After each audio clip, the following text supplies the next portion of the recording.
Shooting முடிந்த ஒரு பின்னிரவில் வேறு நகரத்திலிருந்து என் வீடு நோக்கி புறப்பட்டேன்.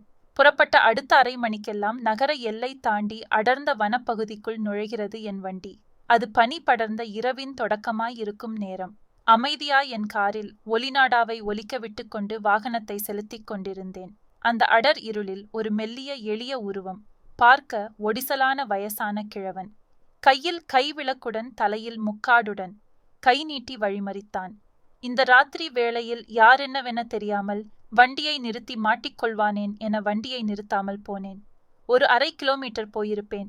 ஆனால் அந்த கிழவனின் கண்ணில் தெரிந்த தவிப்பும் கவலையும் ஒரு கணம் என்னை யோசிக்க வைக்க வண்டியை திருப்பி மீண்டும் அந்த பகுதியை அடைந்தேன்.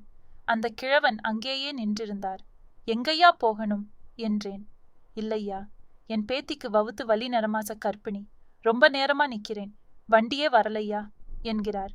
சரி, ஏறுங்க என சொல்லி இருவரையும் ஏத்திக்கொண்டு ஒரு அரை கிலோமீட்டர் தொலைவில் உள்ள மருத்துவமனைக்கு விரைகிறேன். இன்னுமா நாம யாருன்னு இவருக்கு தெரியல என்ற யோசனை எனக்குள். ஒருவேளை பேத்தி பற்றிய கவலையிலும் இந்த இருளிலும் நம்மை அவருக்கு அடையாளம் தெரியாது போயிருக்கலாம் என நினைத்து கொண்டேன். அந்த பெண் கிட்டத்தட்ட மயக்கமுற்ற நிலையில் இருந்தாள். மருத்துவமனை அடைந்ததும் செவிலியர்கள் ஸ்ட்ரெச்சரில் அவசரமாக அந்த பெண்ணை ஏற்றிக்கொண்டு மருத்துவமனைக்குள்ளே விரைந்தனர்.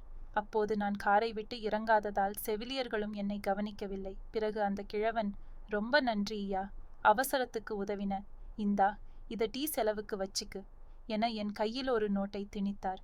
அந்த ஓட்டை ஒடிசலான எந்த கடையிலும் சிங்கிள் டீ கூட குடிக்க முடியாத செல்லாத 2 ரூபாய் நோட்டை பார்த்துவிட்டு அவரை ஒரு முறை மீண்டும் பார்க்க, அவரோ சும்மா வச்சுக்கையா என்றபடி மருத்துவமனைக்குள் போய் சட்டென மறைந்து விட்டார். ஆம், நானும் எனது நடிகன் என்ற கிரீடமும் நொறுங்கி விழுந்த கணம் அது. நான் இதுவரை 4 தேசிய விருது வாங்கிவிட்டேன். ஆனாலும் அதைவிட இன்னும் பத்திரமாய் பொக்கிஷமாய் அந்த 2 ரூபாய் நோட்டை பாதுகாத்து வருகிறேன். மெகாஸ்டார் மம்மூட்டி அவர்களின் 3ஆம் பிறை வாழ்வனுபவங்கள் என்ற நூலிலிருந்து.